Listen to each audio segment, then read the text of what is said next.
今日も一日、ご苦労様でした。このチャンネルは、あなたを心地よい睡眠へと誘う、朗読チャンネルです。夜の静寂にぴったりのミステリーをお楽しみください。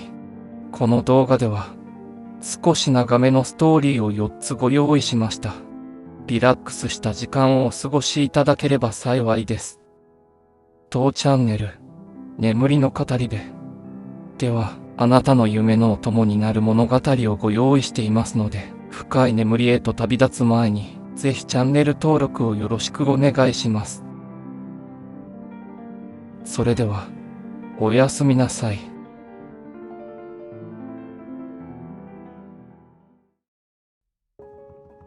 漂流するボトルメール。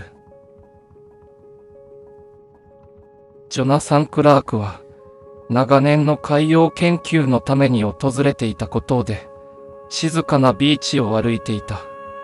彼は海洋学者として、数々の海の謎を解き明かしてきたが、この孤島には特別な魅力を感じていた。手つかずの自然、豊かな海洋生物、多くの未解明の秘密が彼を引き寄せていた。ある日、ジョナサンは浜辺を散策していると、波打ち際に漂着したボトルを見つけた。それは古びたガラスのボトルで、キャップは錆びつき、内部には紙が入っているのが見えた。興味を惹かれたジョナサンは、慎重にボトルを拾い上げ、キャップを外した。中から出てきたのは、年代物の地図と一枚のメモだった。メモには、かすれた文字で、助けてください。という短いメッセージが書かれていた。ジョナサンはそのメッセージに驚きと不安を感じながらも、冷静に地図を広げてみた。これは一体。ジョナサンは地図をじっくりと見つめた。それは古い航海図で、見慣れない地名や航路が記されていた。地図には、現在の地図には載っていない小さな島の位置も示されていた。このメッセージは本当に救助を求めているのか、それとも何かの謎解きの一環なのか。ジョナサンは自問自答した。彼はまず、このボトルメールがどこから来たのかを調べることに決めた。彼はその日のうちに、孤島の小さな村に戻り、地元の漁師たちに話を聞いてみた。しかし、誰もそのボトルについては知らず、地図に示されている島のことも知らないという。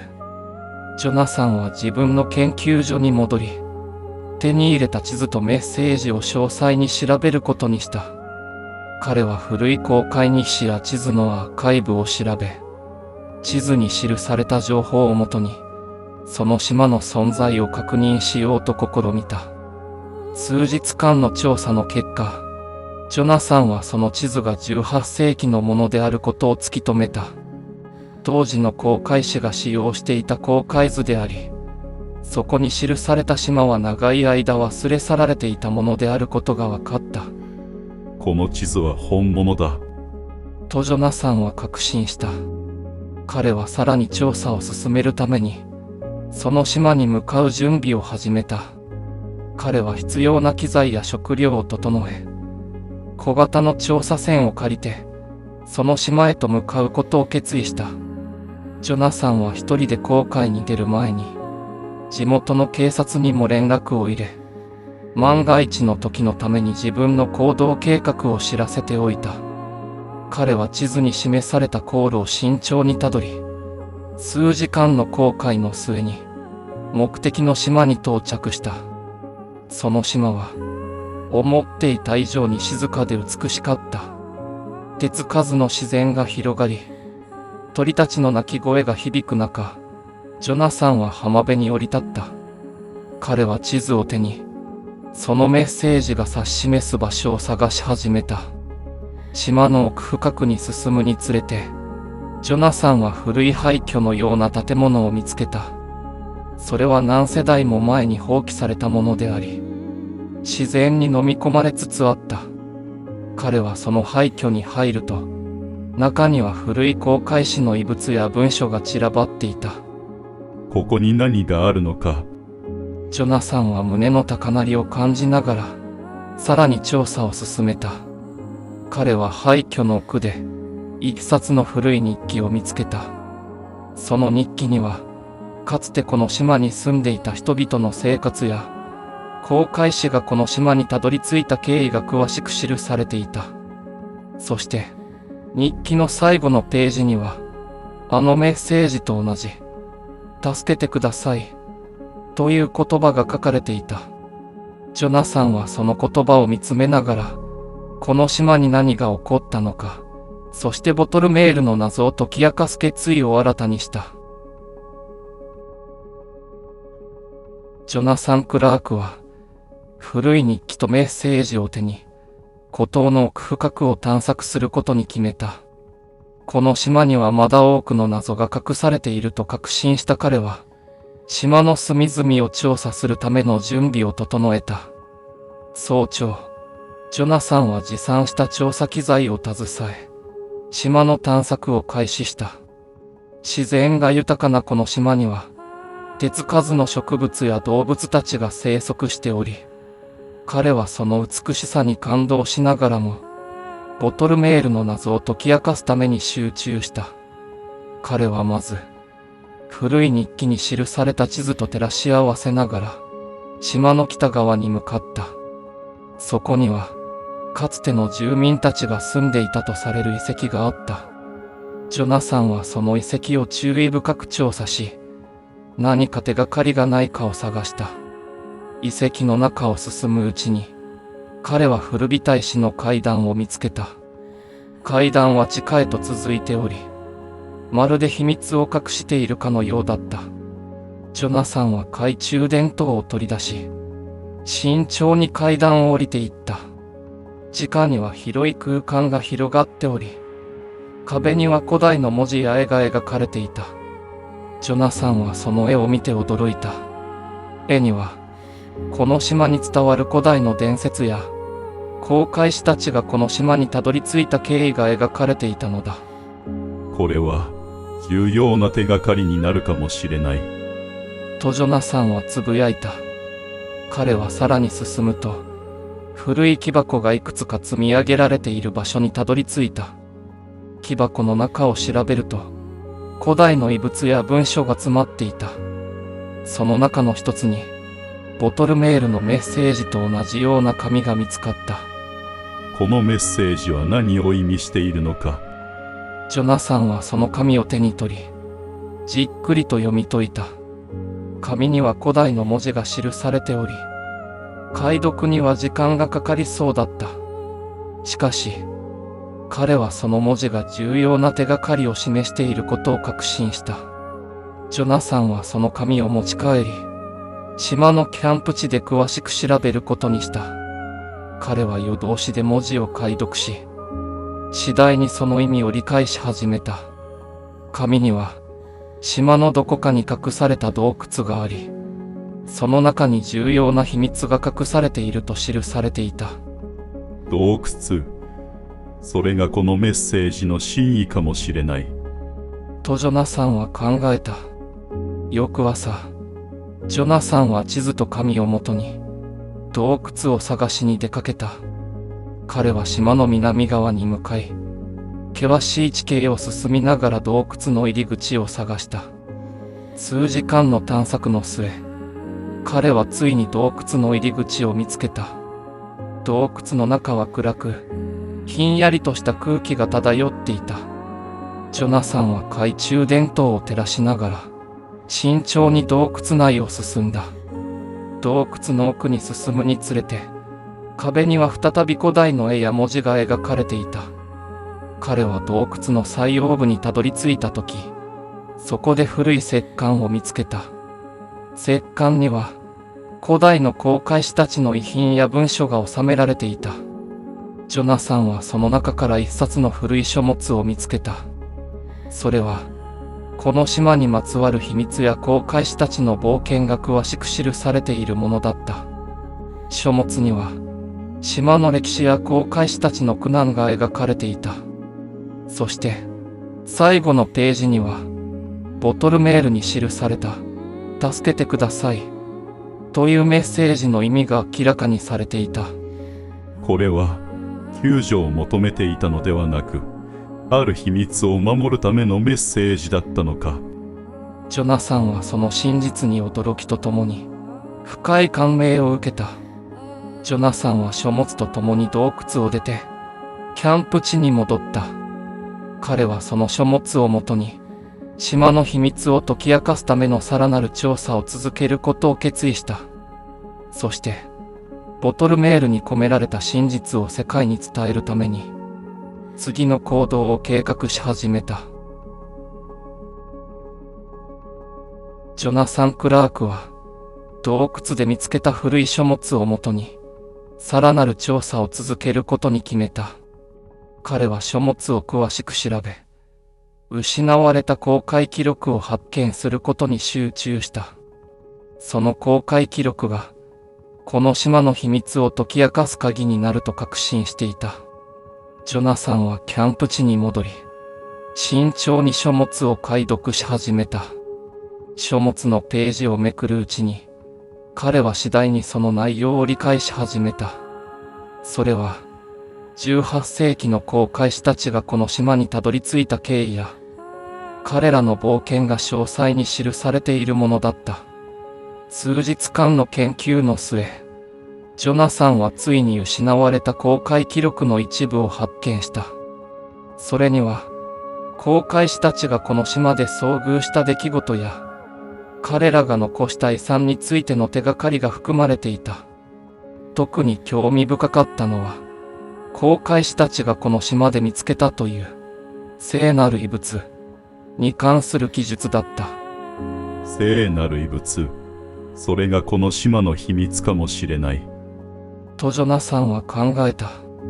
彼はさらに書物を読み進め、聖なる遺物がどこに隠されているのかを突き止めるための手がかりを探した。記録には、遺物が島の中心部にある古代の神殿に隠されていると書かれていた。神殿は深い森の中に位置しており、長い間人々の目から隠されていた。ジョナサンは神殿を探しに出かける準備を整えた。彼は必要な装備を整え、地図を手にして深い森へと向かった。森の中は薄暗く、道なき道を進むのは容易ではなかったが、彼の探求心がそれを乗り越えさせた。数時間の探索の末、ジョナサンはついに古代の神殿を見つけた。それは自然に飲み込まれつつあるが、その壮大な構造は今もなお威厳を放っていた。ジョナサンは神殿の入り口に立ち、その神秘的な雰囲気に圧倒された。ここに聖なる遺物があるのか。ジョナサンは独り言をつぶやきながら、神殿の中に足を踏み入れた。神殿の中は薄暗く、冷たい空気が漂っていた。彼は懐中電灯を照らしながら慎重に進んだ。神殿の壁には、古代の文字や絵が描かれており、それが神殿の歴史や聖なる遺物についての手がかりを示しているようだった。ジョナサンは奥へ進むと、大きな祭壇を見つけた。祭壇の中央には、古びた石の箱が置かれていた。彼はその箱を注意深く開け、中に何が入っているのかを確認した。石の箱の中には、黄金に輝く聖なる遺物が収められていた。それは美しい細工が施されたメダルのようなもので、中央には古代の文字が刻まれていた。ジョナサンはその遺物を手に取り、その重みを感じながらじっくりと観察した。これが聖なる遺物か。ジョナサンはその美しさと神秘に感嘆しながらつぶやいた。彼は遺物を持ち帰り、さらに詳細な調査を行うことに決めた。神殿からキャンプ地に戻る道中、ジョナサンは聖なる遺物の秘密を解き明かすことで、この島の謎が完全に明らかになると確信した。キャンプ地に戻ったジョナサンは、遺物を慎重に扱いながら、その刻まれた文字を解読し始めた。文字は非常に古い言語で書かれており、解読には時間がかかりそうだった。しかし、彼は諦めずに研究を続けた。数日間の努力の末、ジョナサンはついに文字の意味を理解することに成功した。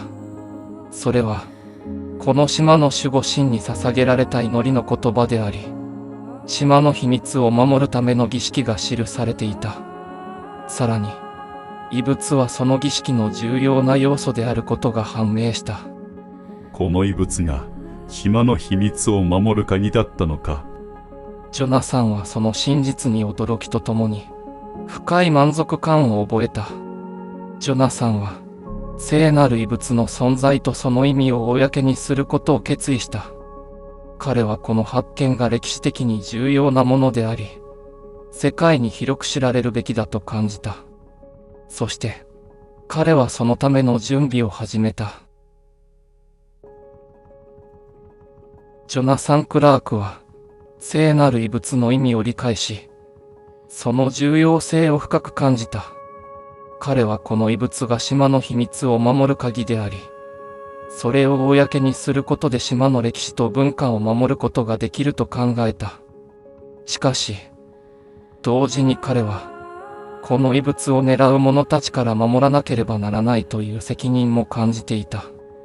ジョナサンは、島の古代の守護者の伝説を読み返し、その役割を果たす決意を固めた。彼はこの島とその異物を守るために、守護者としての役割を引き受けることを決意した。彼はまず、異物を安全な場所に隠すための準備を始めた。島の奥深くにある隠れた洞窟を見つけ出し、そこに異物を安全に保管することにした。洞窟の中には、古代の罠や仕掛けが存在し、異物を守るための防御システムが備わっていた。ジョナサンは、その洞窟に異物を持ち込み、慎重に隠した。彼は古代の書物に記された方法を用いて、異物を守るための儀式を行った。彼はその儀式を通じて、島の守護者としての役割を正式に引き受けた。その後、ジョナサンは島の村に戻り、地元の人々に自分の決意を伝えた。彼は、異物の重要性とそれを守るための使命について話し、村人たちに協力を求めた。村の長老たちはジョナサンの決意に感銘を受け、彼に全面的な協力を約束した。あなたが島の守護者として異物を守ってくれることに感謝します。我々も力を尽くして協力します。と、村の長老は言った。ジョナサンは村人たちと共に、島の防御体制を強化するための計画を立てた。彼らは洞窟へのアクセスを制限し、島全体をパトロールするための見張りを配置した。さらに、古代の罠や仕掛けを修復し、侵入者を防ぐための準備を整えた。ある夜、ジョナサンは洞窟の前で見張りをしていた。静かな夜空の下で、彼は自分が守護者として果たすべき役割の重さを感じていた。その時、彼は遠くからかすかな足音を聞いた。ジョナサンは警戒心を高め、音の方向に注意を向けた。そこには、一人の不審な人物が洞窟に近づいているのが見えた。ジョナサンはその人物に声をかけた。誰だ？ここは立ち入り禁止だ。不審な人物は驚いて立ち止まり、ジョナサンを見つめた。その目には恐怖と驚きが浮かんでいた。ジョナサンはその人物が何者であるかを確かめるために、ゆっくりと近づいた。私はただ、この島の秘密を知りたいだけなんだ。攻撃するつもりはない。とその人物は震える声で答えた。ジョナサンはその言葉を聞き、相手の意図を見極めようとした。彼は冷静に、しかし厳しい表情で問いかけた。この異物の秘密を知ることは危険だ。それを知る覚悟があるのか？その人物は深く息を吸い込み、はい。私はこの島の歴史を理解し、守りたいと思っています。と答えた。ジョナサンはその言葉に信頼を感じ、相手の目をじっと見つめた。彼は一瞬の沈黙の後、優しくうなずいた。わかった。君が本当にこの島を守りたいのなら、私と一緒にこの遺物を守るために力を尽くしてくれ。とジョナサンは言った。その人物は感謝の意を示し、ジョナサンと共に守護者としての役割を果たすことを誓った。彼らは協力して島の防御をさらに強化し、遺物を狙う者たちから守り続けることを決意した。ジョナサンと彼の新しい仲間の努力によって、孤島は再び平和を取り戻した。聖なる遺物は厳重に守られ、島の秘密が外部に漏れることはなくなった。島の村人たちはジョナサンの献身に感謝し、彼の功績を称えた。ジョナサン、本当にありがとう。あなたのおかげで、私たちの島は守られました。と村の長老は感激の面持ちで言った。私一人の力ではありません。皆さんの協力があったからこそ、島を守ることができたのです。とジョナサンは答えた。島の村人たちはジョナサンと彼の仲間に感謝の意を示し、盛大な感謝祭を開いた。感謝祭では、村の伝統的な音楽や踊りが披露され、村人たちは一丸となって喜びを分かち合った。あなたが守護者として尽力してくれたことは、私たちにとって大きな誇りです。と村の女性がジョナサンに話しかけた。これからも島の平和を守り続けましょう。私たち全員が守護者です。とジョナサンは微笑みながら答えた。感謝祭の夜、ジョナサンは海辺に立ち、静かな波の音を聞きながら、これまでの出来事を振り返っていた。彼は孤島に訪れた時、ただの海洋調査の一環としてここに来た。しかし、今や彼は島の守護者としての役割を果たすことに誇りを感じていた。この島は、これからも平和であり続けるだろう。とジョナサンは心の中で誓った。数日後、ジョナサンは島を離れる準備を整えた。彼は村人たちに別れを告げ、再び訪れることを約束した。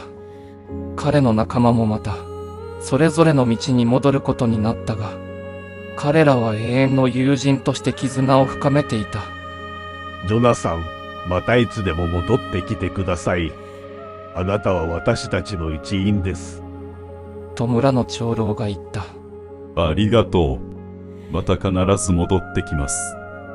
その時まで、この島を守り続けてください。とジョナサンは答えた。ジョナサンは小型の船に乗り込み、孤島を後にした。彼は海を渡りながら、これからの新たな冒険に思いを馳せていた。彼の心には、島の平和を守るために尽力したことの誇りと満足感が満ちていた。新たな冒険が待っている。私はどこへでも行き、真実を追求し続ける。とジョナサンは心の中で決意を新たにした。彼の冒険はまだ終わらない。彼の探求心と勇気は、これからも数々の謎を解き明かし、多くの人々に希望を与えるだろう。そして、孤島の守護者としての彼の功績は、島の伝説として永遠に語り継がれることとなった。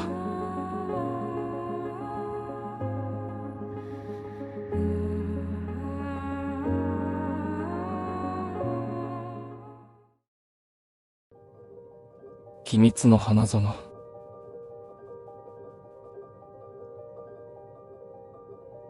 元刑事で現在はフリーランスの調査員として活動する山田健太は、久しぶりに古い友人からの連絡を受け取った。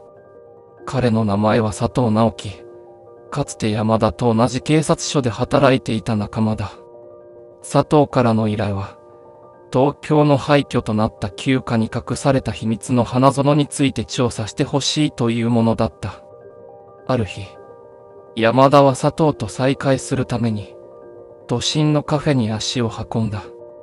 佐藤は変わらない笑顔で迎えてくれたが、その表情にはどこか緊張の色が見えた。久しぶりだな、健太。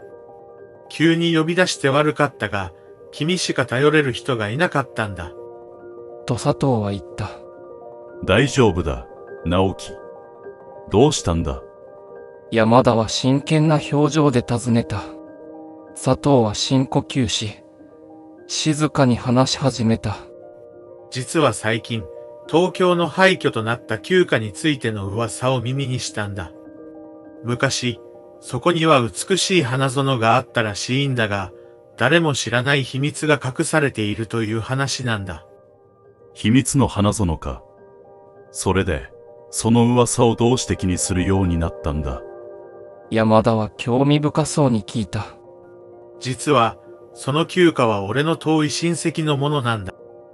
親戚が亡くなった後、家は放置され、今では廃墟になっている。最近、その家の遺品整理をしていたら、古い地図と日記を見つけたんだ。日記には、秘密の花園についての記述があった。何か重要なものが隠されているのかもしれない。と佐藤は続けた。山田はその話に興味を惹かれた。わかった。調査を引き受けるよ。その地図と日記を見せてくれ。佐藤はバッグから古びた地図と日記を取り出し、山田に手渡した。地図には旧家の庭園が詳細に描かれており、日記には花園に関する手がかりが散りばめられていた。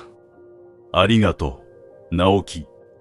この地図と日記をもとに調査を始める。何か見つかったらすぐに連絡するよ。と山田は言った。頼んだぞ、健太。気をつけてくれ。と佐藤は強く握手を交わしながら言った。その夜、山田は自宅で地図と日記を詳しく調べた。日記には花園についての詳細な記述があり、特定の日時にしか現れない特別な花が咲くことや、その花が何か重要な秘密を示している可能性があることが書かれていた。これは一筋縄ではいかないな。山田は独り言をつぶやきながら、調査の準備を進めた。数日後、山田は旧家の調査に向かった。旧家は都心の片隅にひっそりと佇んでおり、長い間放置されていたため、外観は風化していた。彼は廃墟の中に足を踏み入れ、地図をもとに庭園へと向かった。庭園は雑草に覆われ、かつての美しさは見る影もなかった。しかし、山田は地図を頼りに、秘密の花園の場所を突き止めた。そこには、他の場所とは異なる独特な雰囲気が漂っていた。ここか。山田は地図を見つめながらつぶやいた。彼は日記の記述に従い、特定の場所を掘り返すと、そこには古びた箱が埋められていた。山田は慎重に箱を開け、中から古い手紙や写真、そして一冊の古い本を見つけた。これが秘密の花園の謎を解く鍵か。山田はその本を手に取り、じっくりと調べ始めた。彼はこれから、この古い本と遺品をもとに、秘密の花園に隠された謎を解き明かすための本格的な調査を開始することに決めた。山田健太は、旧家の庭園から見つけた古い本を持ち帰り、じっくりと読み解くことにした。彼は本の内容が秘密の花園に関する重要な手がかりを示していると確信していた。数日間の調査の末、山田は本の中に特別な花に関する記述を見つけた。その花は、月光花と呼ばれ、特定の月夜にしか咲かない非常に希少な植物であることが書かれていた。さらに、その花が何か重要な秘密を示しているという伝説も記されていた。月光か。この花が秘密の鍵かもしれない。山田はつぶやいた。山田はこの花の特性や歴史をさらに詳しく調べるために、植物学の専門家に助けを求めることにした。彼は大学時代の友人である植物学者の小林玲子に連絡を取り、調査への協力を依頼した。小林は山田の話に興味を持ち、快く協力を引き受けてくれた。彼女は山田と共に、月光花についての詳細な調査を開始した。月光花は非常に珍しい植物で、現存する標本はほとんどありません。特定の条件下でのみ咲くため、その発見は非常に難しいのです。と小林は説明した。この花が咲く場所や条件について何か手がかりはありますか？山田は尋ねた。古い文献によると、月光花は特定の月齢の夜にしか咲かないとされています。また、土壌や気候条件も厳密に制限されています。私たちはこれらの条件を満たす場所を特定しなければなりません。と小林は答えた。山田と小林は、旧家の庭園が月光花の条件に適しているかどうかを確認するために、現地調査を行うことに決めた。彼らは庭園の土壌を採し、気候データを分析した。その結果、庭園が月光花の生育に適していることが判明した。この庭園で月光花が咲く可能性が高いです。次の満月の夜に、その花が咲くかどうかを確認しましょう。と小林は提案した。山田はその提案に同意し、次の満月の夜に備えて準備を進めた。彼は庭園の周囲を整理し、月光花が咲く瞬間を観察するためのカメラやライトを設置した。そして、満月の夜がやってきた。山田と小林は庭園に集まり、月光花が咲く瞬間を待った。夜空には美しい満月が輝き、庭園を照らしていた。しばらくすると、庭園の一角でかすかな光が見え始めた。山田と小林はその光に引き寄せられるように進み、そこに咲く月光花を見つけた。その花はまさに月光の下で輝くように咲いており、神秘的な美しさを放っていた。これが月光花、本当に美しい。と小林は感嘆の声を上げた。山田はその花を慎重に観察し、何か秘密が隠されていないかを確認した。彼は花の周囲を注意深く調べ、花の中心に小さな文字が刻まれていることに気づいた。この文字は古代の文字だ。山田は驚きの声を上げた。小林もその文字を見つめ、これは非常に珍しい発見です。この文字が何を意味するのか解読しなければなりません。と言った。山田と小林は月光花の写真を撮り、文字の詳細を記録した。彼らはこの文字が秘密の花園の謎を解く鍵であると確信し、さらなる調査を続けることにした。この文字の意味を解読すれば、秘密の花園の真実が明らかになるはずです。と山田は言った。そうですね。私たちはこの花と文字が示すものを解明するために全力を尽くしましょう。と、小林も決意を新たにした。山田と小林は月光花の秘密を解明するために、古代の文字の専門家に協力を求めることに決めた。彼らはこの新たな手がかりをもとに、秘密の花園の謎を解き明かすための旅を続けることとなった。山田健太と小林玲子は、月光花に刻まれた古代の文字を解読するために、古代文字の専門家に協力を求めることにした。彼らは日本有数の古文字研究者である田中教授に連絡を取り、調査の協力を依頼した。数日後、山田と小林は田中教授の研究室を訪れ、月光花の写真とその中心に刻まれた文字を見せた。田中教授は興味深げに写真を眺め、しばらくの間もこうしていた。これは非常に興味深い文字ですね。この文字は古代日本の秘伝文字と呼ばれるもので、極めて珍しいものです。と田中教授は説明した。この文字が何を意味するのか解読できるでしょうか。山田は期待を込めて尋ねた。少し時間がかかるかもしれませんが、解読を試みましょう。これまでの研究成果をもとに意味を解明してみます。と田中教授は答えた。山田と小林は田中教授に資料を預け、解読が完了するのを待つことにした。数日後、田中教授から連絡があり、解読が進展したとの知らせが届いた。山田と小林は再び田中教授の研究室を訪れ、解読された文字の意味を聞くことにした。田中教授は彼らを迎え入れ、解読の成果を説明した。この文字は守護の花を示しています。古代の伝説によれば、月光花は神聖な力を持ち、島を守護する役割を果たしていたとされています。さらに、この花が咲く場所には重要な秘密が隠されているとも記されています。と田中教授は言った。守護の花、それが秘密の花園の鍵となるわけですね。と小林は驚きとともに言った。そうです。この文字が示す場所に、さらなる手がかりが隠されている可能性が高いです。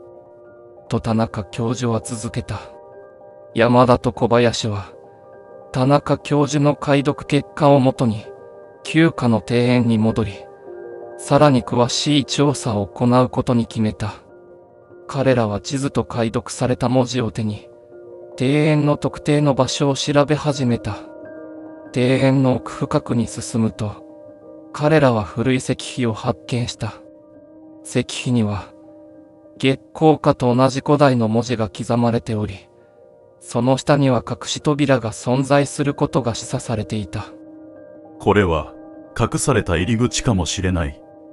と山田は言った。二人は石碑を慎重に調べ、隠し扉を見つけるための手順を解明した。やがて、石碑の裏側に隠されたレバーを発見し、それを引くと重い音とともに地面が開き、地下への階段が現れた。ここが秘密の花園の本当の入り口なのかもしれない。と小林は興奮気味に言った。山田と小林は慎重に階段を降り、地下へと進んだ。地下には広い空間が広がっており、古代の遺跡がそのままの形で残されていた。壁にはさらに多くの古代文字が刻まれており、月光花に関する記述が続いていた。ここにはもっと多くの秘密が隠されているようだ。と山田はつぶやいた。彼らは地下遺跡を慎重に調査し、さらに詳細な手がかりを集めることにした。遺跡の奥には、神聖な祭壇があり、そこには美しい彫刻が施された花瓶が置かれていた。花瓶の中には、古代の巻物が隠されていた。これは重要な手がかりだ。巻物には秘密の花園の謎を解く鍵が記されているかもしれない。と小林は言った。山田と小林は巻物を慎重に開き、その内容を読み解いた。巻物には、月光花が持つ神聖な力と、それを守るための儀式について詳細に記されていた。さらに、秘密の花園に隠された宝物の存在も示唆されていた。この巻物をもとに、さらに詳しい調査を進めよう。秘密の花園の全貌が明らかになるかもしれない。と山田は決意を新たにした。山田健太と小林玲子は、巻物に記された手がかりをもとに、秘密の花園に隠された宝物を探し出すことを決意した。彼らは巻物の内容を慎重に解読し、宝物のありかを示す情報を集めた。巻物には、花園の中心にある古代の神殿に宝物が隠されていると記されていた。さらに、その宝物は島の守護者たちが代々守ってきたものであり、月光下の力を引き出すための重要な役割を果たしているという。山田と小林は旧家の庭園に戻り、地図と巻物をもとに神殿の場所を特定した。庭園の奥深くに進むと、古びた石造りの神殿が姿を現した。神殿の周囲には美しい花々が咲き誇り、神秘的な雰囲気が漂っていた。ここが神殿か。まるで時間が止まったようだ。と山田は簡単の声を漏らした。彼らは神殿の入り口に立ち、慎重に中へと足を踏み入れた。神殿の内部は広く、中央には大きな祭壇が設置されていた。祭壇の上には、美しい装飾が施された古い箱が置かれていた。この箱の中に宝物が隠されているのかもしれない。と小林は言った。山田は慎重に箱を開け、中を覗き込んだ。箱の中には、黄金に輝く小さな鍵と、一枚の古代のメダルが収められていた。メダルには月光下の絵が刻まれており、その周囲には古代文字が彫られていた。この鍵とメダルが宝物か。でも、これが一体何を示しているのだろうか。と山田は考え込んだ。小林はメダルを手に取り、古代文字を読み解いた。この文字は、光の導きを示しています。もしかすると、この鍵がさらなる秘密を解くためのものかもしれません。彼らは鍵を使って神殿内をさらに調査することにした。神殿の奥には、もう一つの隠し扉が存在しており、その鍵穴に黄金の鍵がぴったりとあった。山田は鍵を差し込み、慎重に回した。扉がゆっくりと開くと、その先にはさらに広い部屋が広がっていた。部屋の中央には、大きな宝物が置かれていた。山田と小林はその宝箱に近づき、慎重に蓋を開けた。中には、古代の宝石や装飾品が収められており、その美しさに二人は息を飲んだ。しかし、最も目を引いたのは、一冊の古い書物だった。書物の表紙には、月光下と同じ絵が描かれていた。この書物が本当の宝物かもしれない。と山田は言った。彼らは書物を手に取り、中身を調べ始めた。書物には、古代の守護者たちが残した記録が詳細に記されていた。そこには、月光下の力を引き出すための儀式や、島を守るための方法が書かれていた。これで全ての謎が解けるかもしれない。と小林は興奮気味に言った。山田と小林は書物の内容をもとに、秘密の花園の真の意味を解明するための儀式を行うことにした。彼らは神殿の祭壇に書物を置き、巻物に記された通りに儀式を進めた。儀式が進むにつれ、神殿の中に光が差し込み、月光下が再び咲き誇った。その瞬間、神殿全体が輝きに包まれ、古代の守護者たちの力が蘇ったかのように感じられた。これが月光下の力、神聖な守護の力だ。と山田は感動の声を上げた。彼らの努力によって、秘密の花園の謎は解き明かされ、島の守護者としての役割が再び蘇った。山田と小林は、この発見が島の未来に大きな影響を与えることを確信し、感謝の気持ちを胸に秘めながら神殿を後にした。山田健太と小林玲子の努力によって、秘密の花園の謎は解き明かされ、島には再び平和が訪れた。古代の書物に記された儀式を行ったことで、月光下の神聖な力が蘇り、島全体を包むような安らぎが戻ってきた。村人たちは山田と小林の功績を知り、感謝の意を示すために盛大な感謝祭を開いた。感謝祭の夜、村の広場には多くの人々が集まり、祝福と喜びが溢れていた。音楽や踊りが賑やかに繰り広げられ、村全体が一つとなって祝っていた。山田さん、小林さん、本当にありがとうございました。あなた方のおかげで、私たちの島は再び平和を取り戻しました。と村の長老が感謝の言葉を述べた。私たちはただ、島の秘密を解き明かしただけです。皆さんが守り続けてきた伝統と歴史が、この島を守ってきたのです。と山田は謙虚に答えた。この島は本当に特別な場所です。私たちもその一部になれたことを誇りに思います。と小林も微笑みながら続けた。村人たちは山田と小林に感謝の気持ちを込めて、特別な贈り物を用意していた。それは、月光花をかたどった美しい彫刻と、島の歴史を記した新しい書物だった。これらは彼らの功績を永遠に記念するためのものだった。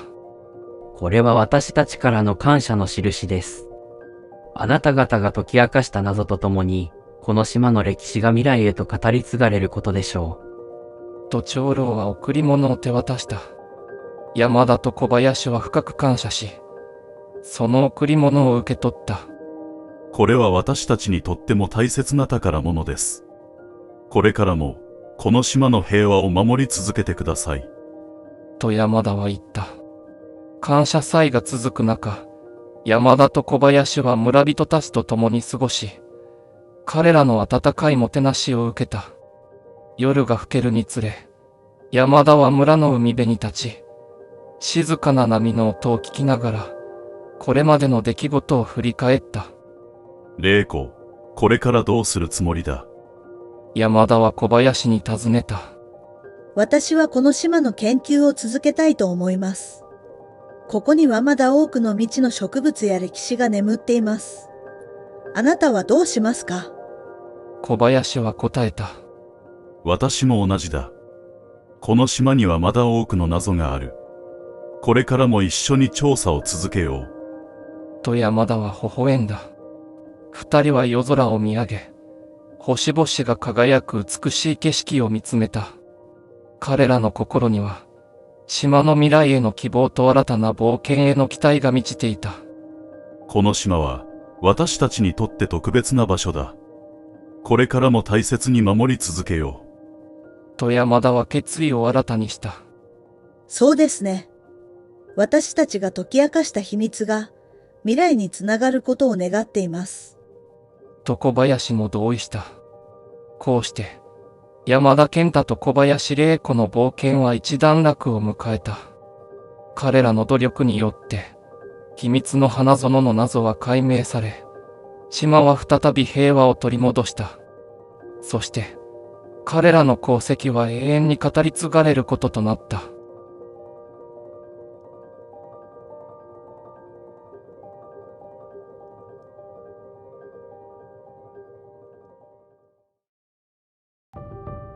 忘れ去られた遺言。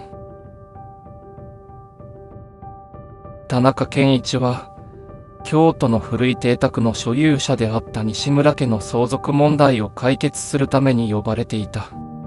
西村家の当主が最近亡くなり、遺族たちは彼の遺言書を見つけることができず、困っていた。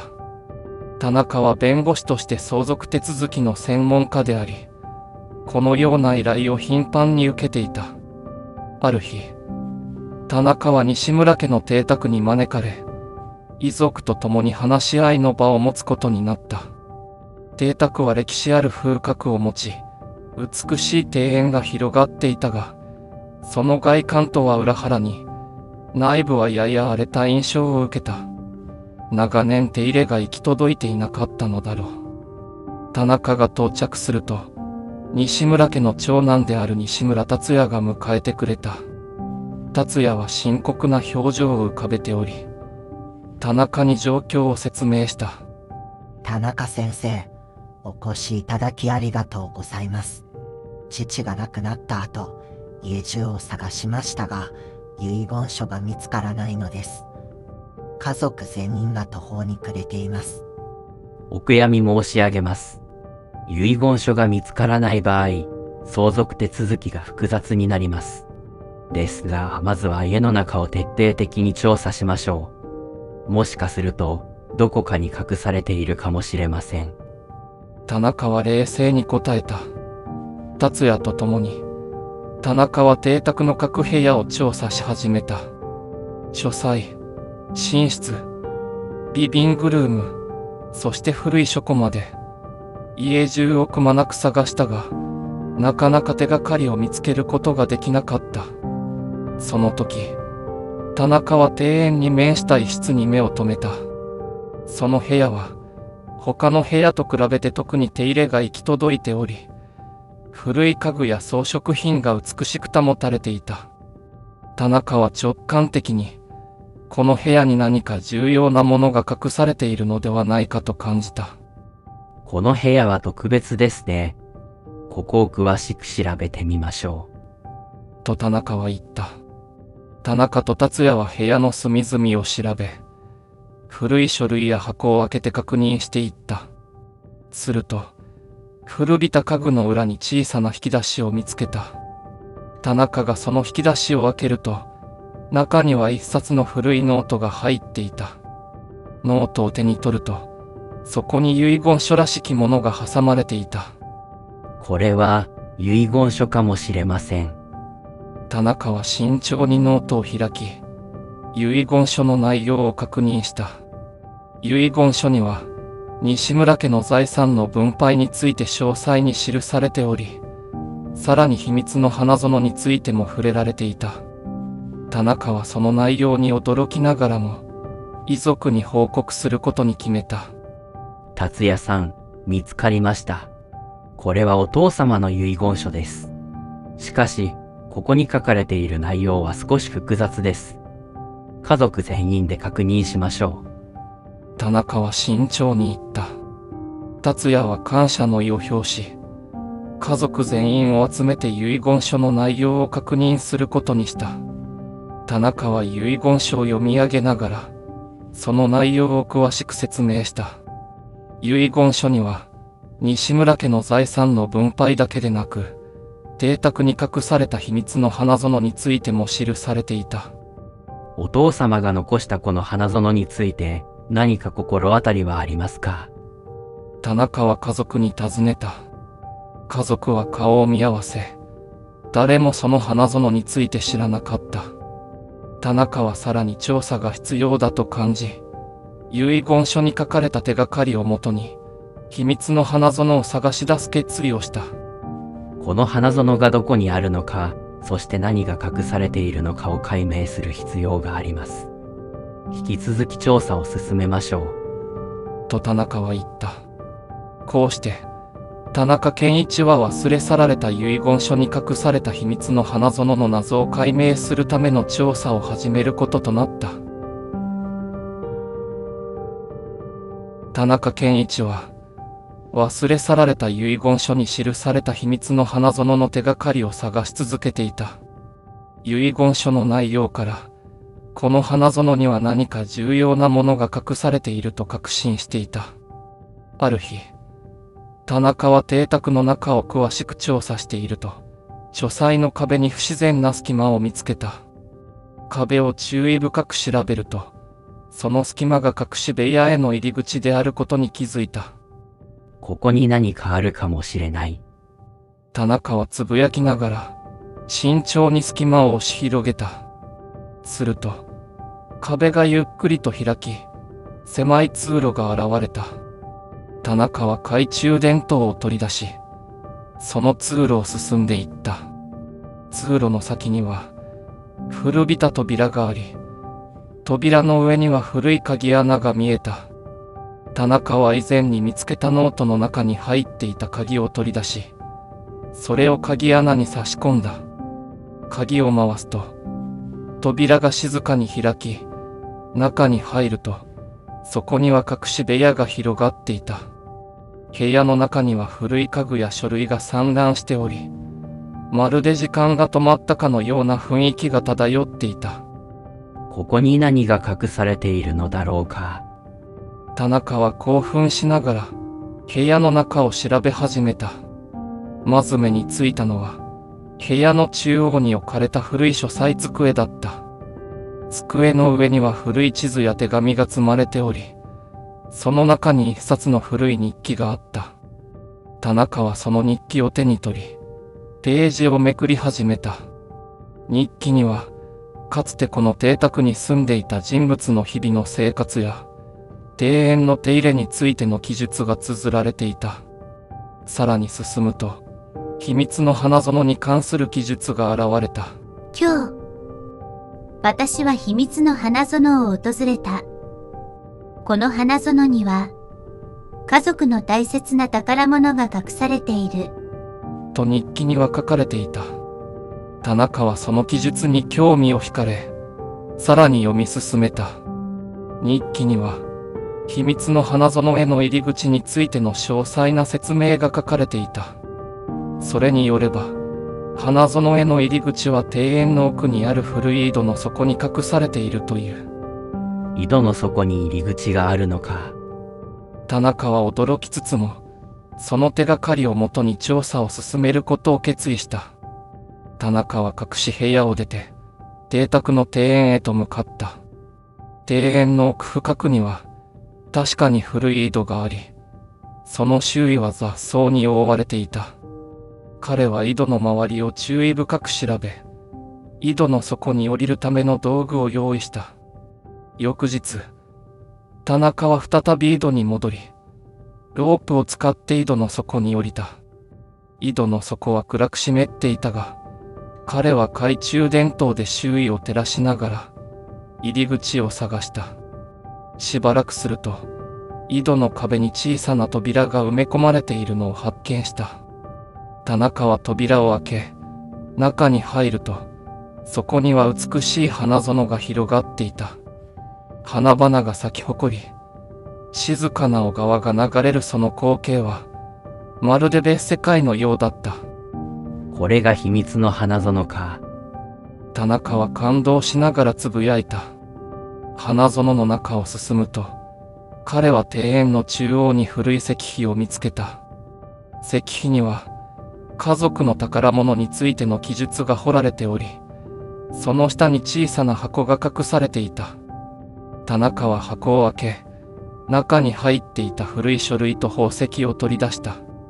その書類には、西村家の歴史や家族の秘密が詳細に記されており、宝石は家族にとって非常に重要なものであることが分かった。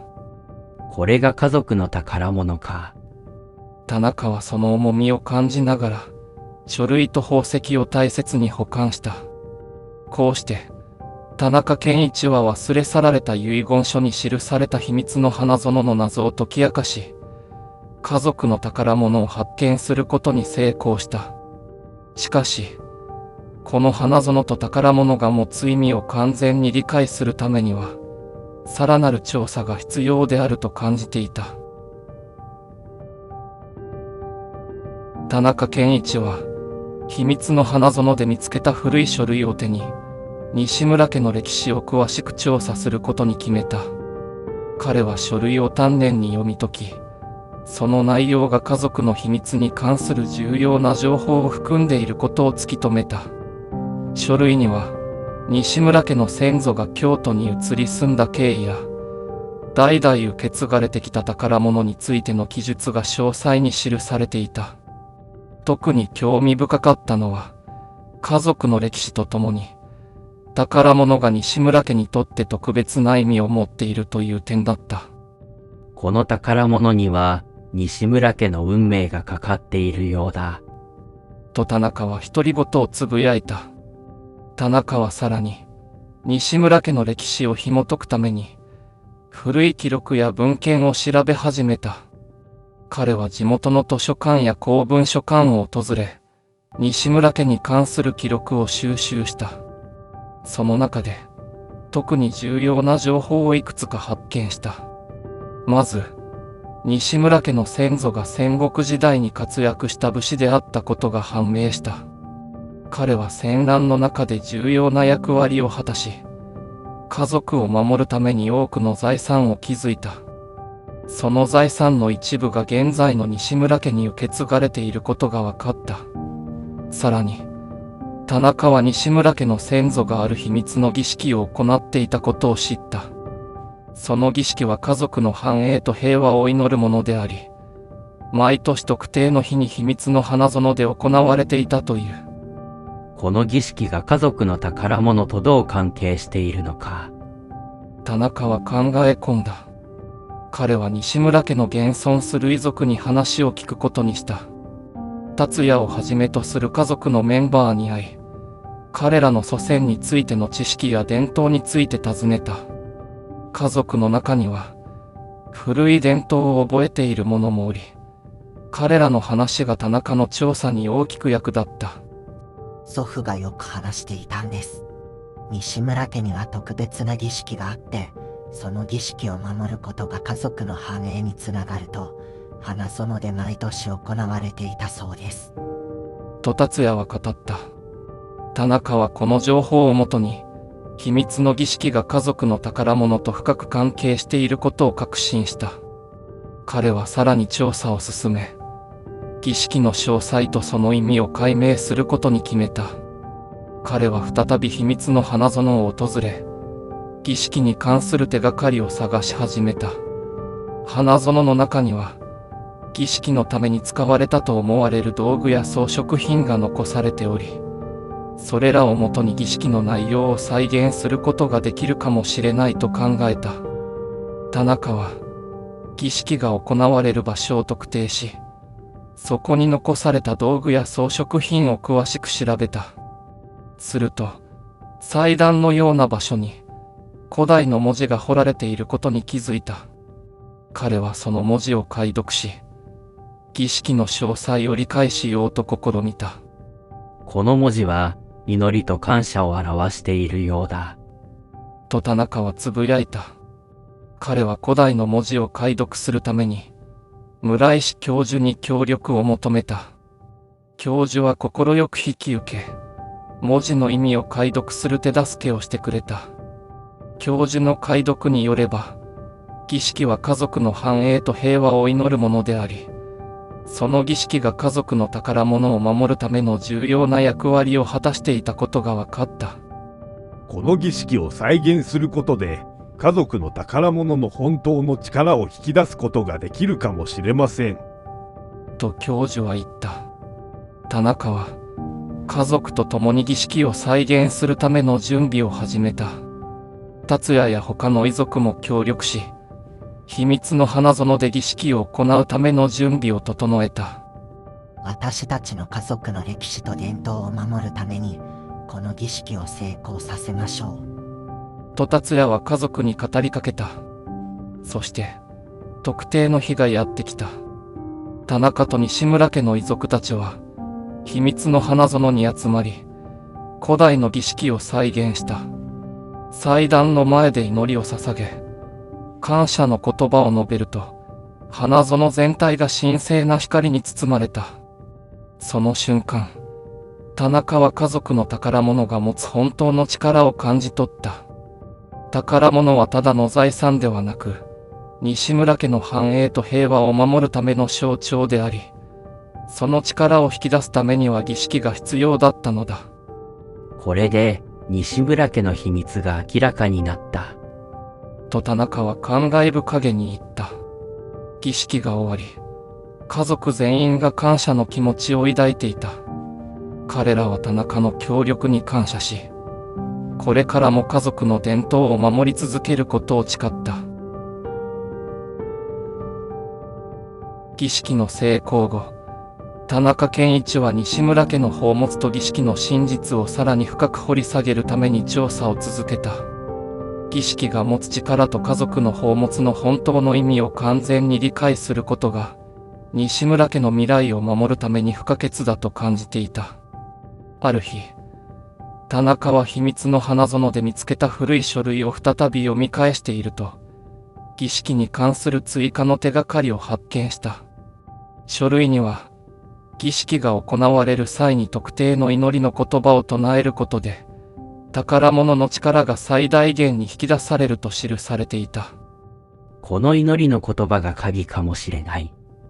と田中は考えた。彼は再び村石教授に協力を求め、祈りの言葉の解読を依頼した。教授は古代の文字を解読し、その意味を田中に伝えた。祈りの言葉は、家族の絆と繁栄を願うものであり、その言葉を唱えることで宝物の力が家族全体に広がることが示されていた。この祈りの言葉を使って儀式を再び行う必要があります。そうすれば宝物の真の力を引き出すことができるでしょう。と教授は言った。田中は家族に集まるよう呼びかけ、再び秘密の花園で儀式を行う準備を始めた。西村家の遺族たちは、田中の指導のもと、儀式の詳細な手順を学び、祈りの言葉を覚えた。特定の日、田中と西村家の遺族たちは再び秘密の花園に集まり、儀式を行うことにした。今回は、祈りの言葉を唱えながら、より深い祈りと感謝の気持ちを込めて儀式を進めた。家族の絆と繁栄を願い、この祈りの言葉を捧げます。と田中は厳粛に言葉を述べた。祭壇の前で祈りの言葉を唱え終えると、花園全体が再び神聖な光に包まれた。今回は、以前よりもさらに強い光が放たれ、その光は西村家のすべての遺族に広がっていった。その瞬間、田中は家族の宝物が持つ真の力を感じ取った。宝物は家族の絆を強め、繁栄をもたらす象徴であり、その力を引き出すためには、家族全員の協力と祈りが必要だったのだ。これが宝物の本当の力か。田中は感動しながらつぶやいた。儀式が終わり、家族全員が深い感謝と喜びを感じていた。彼らは田中の協力に感謝し、家族の伝統と絆を守り続けることを誓った。田中先生、本当にありがとうございました。あなたのおかげで、私たちの家族は再び一つになり、未来に向かって進むことができます。と達也は感謝の意を表した。私も、この経験を通じて多くのことを学びました。家族の絆と伝統がどれほど重要かを改めて感じました。これからもその絆を大切にしてください。と田中は答えた。こうして、田中健一は西村家の宝物と儀式の真実を解明し、家族の未来を守るための新たな道を見つけることに成功した。彼の努力と家族の協力によって、西村家は再び繁栄し、未来へと歩み続けることができるようになった。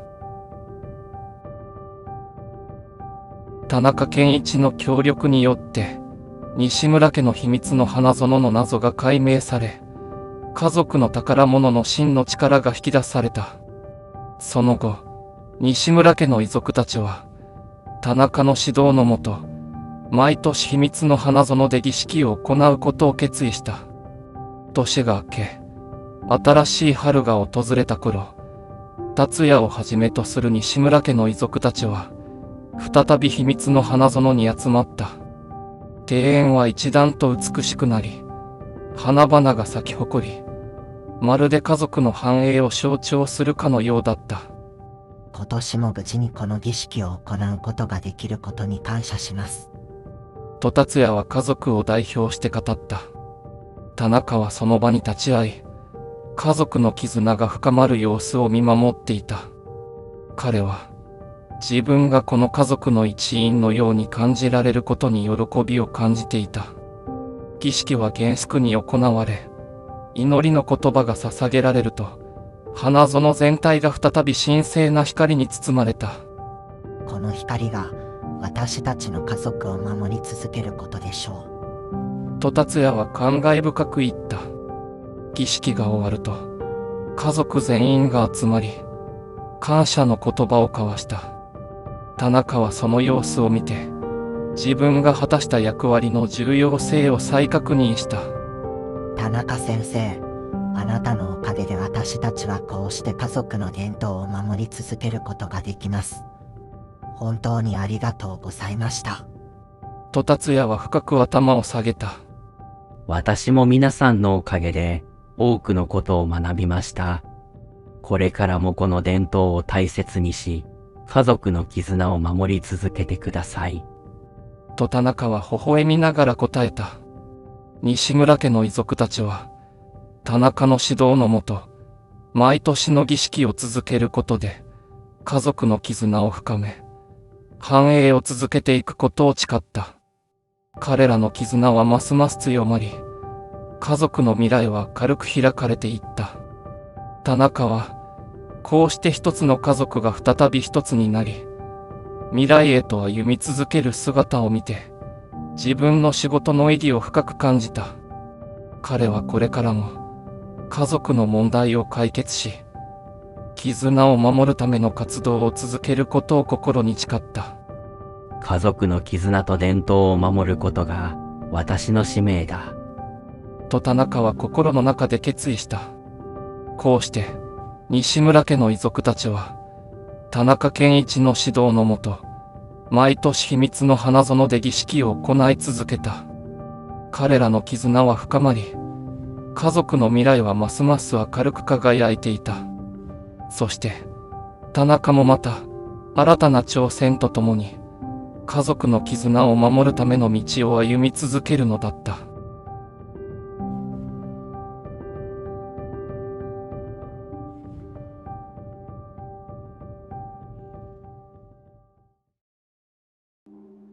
古書店の謎。福島県の静かな別荘地にある古書店。月影と藤井亮太は、この古書店の店主として、日々静かに営業していた。周囲には美しい自然が広がり、別荘地ならではの落ち着いた雰囲気が漂っていた。そんな中、亮太は本に囲まれながら、訪れる客との会話を楽しんでいた。ある晴れた日の午後、常連客の佐々木さんが訪れた。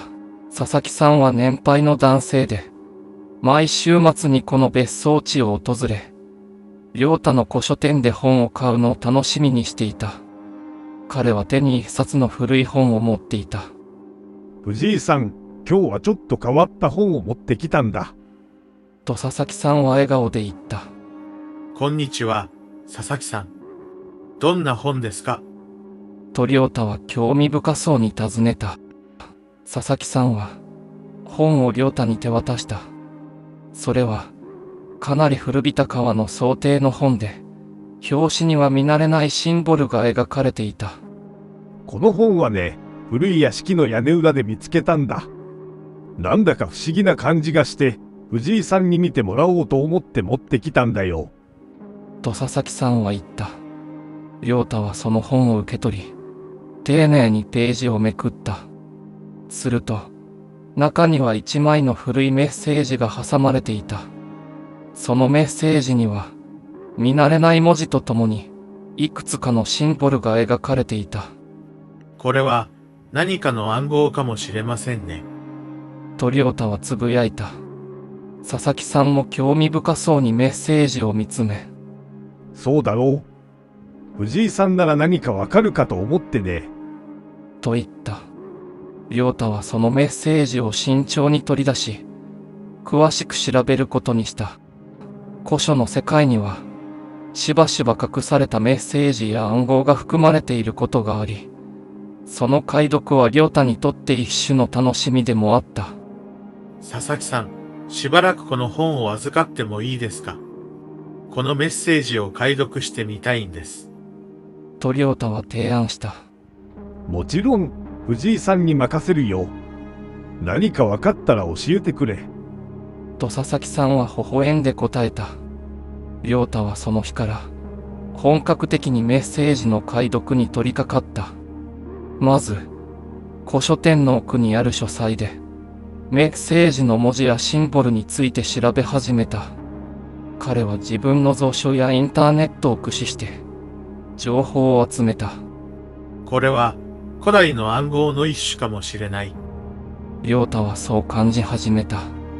数日間の調査の末、亮太はメッセージに含まれるシンボルが古代の錬金術に関連していることを突き止めた。さらに、そのメッセージが福島県の別荘地にある特定の場所を示している可能性が高いことも分かった。この場所を調べてみる必要があるな。亮太は独り言をつぶやきながら、メッセージに書かれている手がかりをもとに、その場所を探し出す決意を固めた。翌日、亮太は佐々木さんにその進展を報告し、一緒にその場所を調査することを提案した。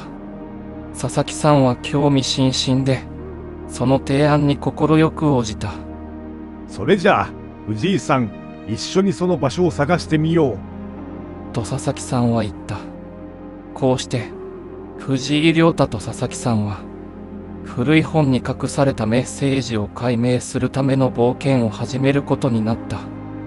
彼らは福島県の別荘地にある特定の場所を目指し、そこで待ち受ける謎に挑むこととなった。藤井亮太と佐々木さんは、古い本に挟まれていたメッセージを解読し、福島県の別荘地にある古い建物の地下室に手がかりがあることを突き止めた。二人は、その場所を探し出し、地下室に潜む秘密を解明するために調査を始めた。ある晴れた日、亮太と佐々木さんは、メッセージに示された古い建物に向かった。別荘地の一角にあるその建物は、使われなくなって久しい様子で、外観は風化し、ツタが絡まっていた。ここがその場所だね。地下室に入るための入り口を探さなければならない。と亮太は言った。二人は建物の周囲を調べ、しばらくすると、床下に続く古い扉を見つけた。その扉は半ば土にうずもれていたが、二人の力を合わせて何とか開けることができた。扉の向こうには、古びた階段が続いていた。この階段を降りてみよう。と佐々木さんは言った。亮太は懐中電灯を取り出し、慎重に階段を降りていった。階段の先には広い地下室が広がっていた。地下室の壁には古い絵やシンボルが描かれており、中央には大きな石のテーブルがあった。ここに何か重要なものが隠されているに違いない。と亮太はつぶやいた。二人は地下室を詳しく調べ始めた。古い書類や箱が散乱しており、その中には過去の記録が含まれているようだった。亮太は一冊の古いノートを見つけ、それを手に取った。このノートに何か手がかりがあるかもしれない。と亮太は言った。ノートには、過去の事件や出来事が記録されており、その中に一連の不思議な現象が記されていた。さらに、地下室の石のテーブルに関する記述も見つかった。テーブルには隠し仕掛けがあり、その仕掛けを解くことで、さらなる秘密が明らかになるというのだ。この石のテーブルに何か仕掛けがあるみたいだ。と佐々木さんは言った。亮太はノートの指示に従い、石のテーブルを詳しく調べた。すると、テーブルの一部が動くことに気づいた。亮太は慎重にテーブルの一部を押し、回転させると、テーブルが開き、中から小さな箱が現れた。これが隠されていたものか。亮太はその箱を取り出し、開けてみた。箱の中には、古い手紙と一枚の地図が入っていた。手紙には、ある人物からのメッセージが書かれており、その人物が過去にこの場所で何か重要な秘密を守っていたことが示されていた。地図は、さらに深い場所を示しており、そこにはまだ解明されていない謎が隠されているようだった。この地図が次の手がかりだ。もっと詳しく調べる必要がある。と亮太は言った。佐々木さんもその地図を見つめ、この場所を探し出すことで、全ての謎が解明されるかもしれない。と同意した。亮太と佐々木さんは、地図に示された場所を探すための準備を始めた。次の手がかりを見つけることで、古書店に隠された謎がさらに深まることを感じながら、二人は新たな冒険に胸を高鳴らせた。こうして、藤井亮太と佐々木さんは、地下室で見つけた地図をもとに、さらなる調査と冒険に乗り出すことになった。彼らは福島県の別荘地に広がる謎を解き明かすために、新たな一歩を踏み出した。藤井亮太と佐々木さんは、地下室で見つけた地図をもとに、さらなる手がかりを探しに行くことにした。地図には、別荘地の端にある古い建物の地下に隠されたトンネルの入り口が示されていた。二人はその場所を探し出し、地下深くに隠された秘密を解明するための調査を進めた。ある晴れた日、亮太と佐々木さんは地図に示された場所に向かった。その場所は、別荘地の外れにあり、長い間放置されていた古い建物だった。建物の外観は朽ち果てており、周囲には雑草が生い茂っていた。ここが地図に示された場所だね。と亮太は言った。早速調べてみよう。トンネルの入り口を見つける必要がある。と佐々木さんは答えた。二人は建物の周囲を詳しく調べ、やがて床下に続く古い扉を見つけた。扉は錆びついていたが、二人の力を合わせて何とか開けることができた。扉の向こうには、古びた階段が続いていた。この階段を降りてみよう。と亮太は言った。懐中電灯を手にした亮太と佐々木さんは、階段を慎重に降りていった。階段の先には、長いトンネルが広がっていた。トンネルの壁には古いランプが取り付けられており、かすかな光が漏れていた。ここがトンネルの入り口だ。進んでみよう。と佐々木さんは言った。トンネルを進むうちに、二人は壁に描かれた不思議なシンボルや古代の文字を見つけた。それらは錬金術や古代の儀式に関連しているようだった。亮太はそのシンボルと文字をメモしながら、さらに奥へと進んだ。やがて、トンネルの先に大きな石扉が現れた。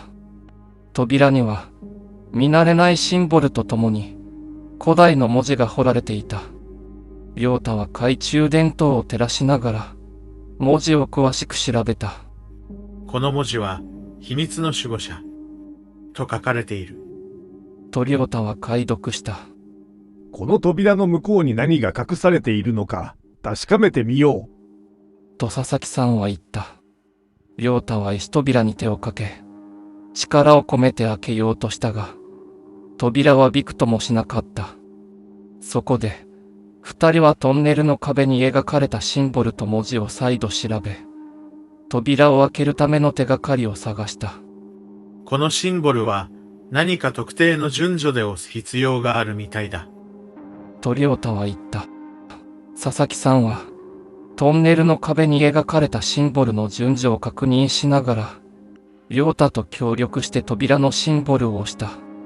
すると、石扉がゆっくりと開き始めた。やった、開いたぞ。と亮太は興奮気味に言った。二人は石扉の向こうに進み、そこに広がる広い空間を目にした。そこは、古代の祭壇や装飾品が並ぶ神秘的な場所だった。中央には大きな石の台があり、その上には古代の書物が置かれていた。この場所には重要な秘密が隠されているに違いない。と佐々木さんは言った。亮太は石の台に近づき、古代の書物を手に取った。書物の中には、錬金術や古代の儀式に関する詳細な記述がされていた。さらに、書物の最後には、別の場所に隠されたさらなる秘密についての手がかりが書かれていた。この書物には、まだ解明されていない秘密が記されている。これを解読することで、さらに深い謎に迫ることができるかもしれない。と亮太は言った。佐々木さんもその書物を見つめ、この冒険はまだ終わっていないね。もっと詳しく調べる必要がある。と同意した。こうして、藤井亮太と佐々木さんは、古代の書物を手に、新たな手がかりをもとにさらなる調査を進めることにした。彼らの冒険は続き、福島県の別荘地に隠された謎を解明するための旅は続く。藤井亮太と佐々木さんは、古代の書物に記された手がかりをもとに、古代の儀式を再現し、その儀式を通じて隠された真実に迫ることを決意した。彼らは書物に記された詳細な儀式の手順を丹念に読み解き、準備を進めることにした。ある日、亮太と佐々木さんは、古代の儀式を行うための道具や材料を集め、再び古い建物の地下室に戻った。地下室は、静かで神聖な雰囲気に包まれていた。彼らは書物に従って、祭壇を設置し、儀式の準備を整えた。すべての準備が整った。これで儀式を始めることができる。と亮太は言った。この儀式が成功すれば、すべての謎が解き明かされるはずだ。と佐々木さんは答えた。二人は祭壇の前に立ち、書物に記された祈りの言葉を唱え始めた。祈りの言葉は古代の言語で書かれており、その響きは地下室全体に広がっていった。やがて、祭壇の上に置かれた石の台がかすかに光り始めた。何かが起こっている。亮太は祈りの言葉を続けながら言った。祈りが続くと、地下室の壁に描かれたシンボルが一つ一つ光り始めた。光は徐々に強まり、地下室全体を照らし出した。やがて、光が収束し、祭壇の上に古代の映像が浮かび上がった。これは古代の儀式の映像か。佐々木さんは驚きながら言った。映像には、古代の人々が同じ儀式を言っている様子が映し出されていた。彼らは祈りを捧げ、家族や村の平和と繁栄を願っていた。映像が進むにつれ、彼らが守護していた宝物の存在が明らかになっていった。この宝物が私たちが探していたものだ。と亮太は言った。映像の最後には、宝物の隠し場所が示されていた。それは、別荘地の中心にある大きな木の下に隠されているというものであった。映像が終わると、光は徐々に消え、地下室は再び静寂に包まれた。この場所を探し出すことで、すべての謎が解き明かされるはずだ。と亮太は決意を新たにした。亮太と佐々木さんは、書物と映像から得た手がかりをもとに、別荘地の中心にある大きな木を目指した。その木は、別荘地の象徴として長い間そこに立っていたが、誰もその下に何が隠されているかを知らなかった。二人は木の周囲を詳しく調べ、地面に隠された入り口を見つけた。入り口は重い石で覆われていたが、二人の力を合わせて何とか開けることができた。石の下には地下への階段が続いていた。ここが最後の手がかりだ。進んでみよう。と佐々木さんは言った。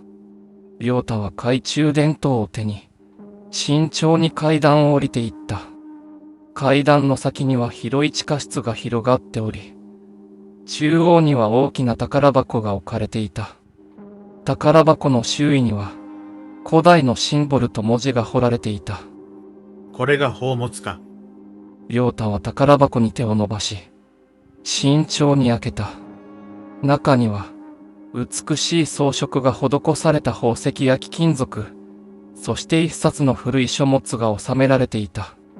書物には、古代の守護者たちの歴史や、彼らが守ってきた宝物の秘密が詳細に記されていた。この書物がすべての鍵だ。これを解読することで、古代の秘密を完全に解明できるはずだ。と亮太は言った。佐々木さんもその書物を見つめ、これで全ての謎が解けるね。私たちの努力が報われた。と感慨深げに言った。こうして、藤井亮太と佐々木さんは、古代の儀式を再現し、隠された真実に迫ることに成功した。彼らは古代の書物を手に、新たな知識とともに福島県の別荘地に戻った。これからも、彼らの冒険は続き、さらなる謎を解き明かすための旅が始まるのだった。藤井亮太と佐々木さんは、古代の書物を手に福島県の別荘地に戻った。彼らは古代の儀式を再現し、隠された真実に迫ることに成功したが、書物にはまだ多くの謎と手がかりが記されていた。二人は新たな冒険に乗り出すことを決意した。ある日、亮太は書物を再度読み返し、その内容をさらに詳しく調べていた。書物には、世界各地に点在する古代の遺跡や宝物に関する情報が書かれており、それらが一つの大きな謎を解く鍵であることが示されていた。この書物には、まだ解明されていない多くの謎がある。私たちはこれらの手がかりを追い、新たな冒険に挑むべきだ。と亮太は佐々木さんに言った。そうね。私たちがここで得た知識と経験を生かして、さらに深い謎を解き明かそう。と佐々木さんも同意した。二人は新たな冒険のための計画を立て、書物に記された手がかりをもとに、次の目的地を決定した。最初の目的地は、ヨーロッパの古代遺跡だった。そこには、古代の守護者たちが残した重要な手がかりが隠されているという。亮太と佐々木さんは、必要な準備を整え、福島県の別荘地を後にした。彼らの心には、新たな冒険に対する期待と興奮が溢れていた。ヨーロッパに到着した二人は、書物に記された手がかりをもとに、古代遺跡を探索し始めた。遺跡は広大で神秘的な雰囲気に包まれており、二人はその中を慎重に進んだ。ここには、まだ誰も解明していない秘密が眠っている。と亮太は言った。私たちがその秘密を解き明かすためにここにいるんだ。と佐々木さんは答えた。遺跡の奥深くには、古代の壁画や文字が刻まれており、それらが次の手がかりを示していた。二人は書物と照らし合わせながら、壁画や文字を解読し、さらに進んでいった。やがて、二人は遺跡の中心部にたどり着いた。そこには、大きな石の台があり、中央には不思議な装飾が施された箱が置かれていた。亮太は慎重に箱を開け、中を覗き込んだ。これは、新たな手がかりだ。と亮太は驚きの声を上げた。箱の中には、さらに古い書物と地図が収められていた。その書物には、また別の場所に隠された秘密が記されており、地図は次の目的地を示していた。この冒険はまだ始まったばかりだ。次の目的地に向かおう。と佐々木さんは言った。そうだね。私たちの探求はまだ終わらない。と亮太は微笑んだ。こうして、藤井亮太と佐々木さんは、古代の書物をもとに新たな冒険に乗り出すことになった。彼らは世界各地を巡り、古代の遺跡や宝物を探索し、さらなる謎を解明するための旅を続けた。彼らの冒険は終わることなく、常に新たな発見と挑戦が待ち受けていた。